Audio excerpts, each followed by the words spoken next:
छात्रों, आप पाठ 1 भाषा, लिपि और व्याकरण को वीडियो की सहायता से पढ़ चुके हैं, तो अब समय है उसके अभ्यास कार्य को शुरू करने का। पहला प्रश्न, भाषा किसे कहते हैं? भाषा मन के भावों और विचारों को प्रकट करने का साधन है। अर्थात जब आप अपने मन में उठने वाली बात को दूसरों तक समझाना चाहते हैं, तो आप भाषा के किसी न किसी माध्यम का प्रयोग करते हैं। प्रश्न 2, व्याकरण क्या है? व्याकरण भाषा के शुद्ध रूप का ज्ञान कराने का एक माध्यम है। अर्थात यदि हम कहें कि सोहन खाना खा रही है, तो यह गलत होगा। क्यों? क्योंकि व्याकरण हमें यह सिखाता है कि क्योंकि सोहन पुल्लिंग है, तो उसके लिए सही शब्द का प्रयोग होना चाहिए। अर्थात सोहन खाना खा रहा है। तो इस तथ्य का ज्ञान हमें केवल व्याकरण कराता है। प्रश्न 3, भाषा के कौन से 2 रूप हैं? लिखिए। भाषा के 2 मुख्य रूप हैं। मौखिक भाषा, जिसमें हम अपने मन की बातों को मौखिक रूप में प्रकट करते हैं।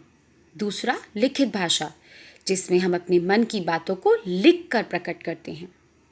मौखिक भाषा और लिखित भाषा में अंतर बताइए। मौखिक और लिखित भाषा में बहुत अंतर है। मौखिक भाषा बोलकर प्रकट की जाती है, जिसके कारण यह भाषा अस्थायी होती है।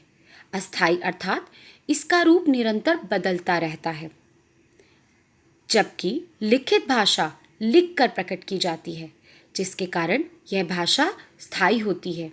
अर्थात जब तक हम लिखित भाषा में अपनी इच्छानुसार फेरबदल ना करें, तब तक इस भाषा का अस्तित्व बना रहता है। अगला प्रश्न, हमारी राष्ट्रभाषा कौन सी है? छात्रों, हम सभी जानते हैं हमारी राष्ट्रभाषा हिंदी है। नीचे लिखे वाक्यों के सामने मौखिक या लिखित लिखकर जो उचित हो बताइए। क, नेताजी भाषण दे रहे हैं।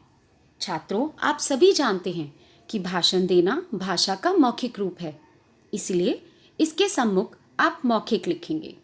ख, शोभा अपनी सहेली को पत्र लिख रही है। पत्र लेखन भाषा का लिखित रूप है, तो यह भाषा का लिखित रूप कहलाएगा। ग, गोपाल टेलीफोन पर बातें कर रहा है। बातें करना भी भाषा का मौखिक रूप है, तो इसका उत्तर है मौखिक। घ, माँ बच्चे को बुला रही है। जब आप बात करते हैं, तो यह भी भाषा का मौखिक रूप कहलाता है।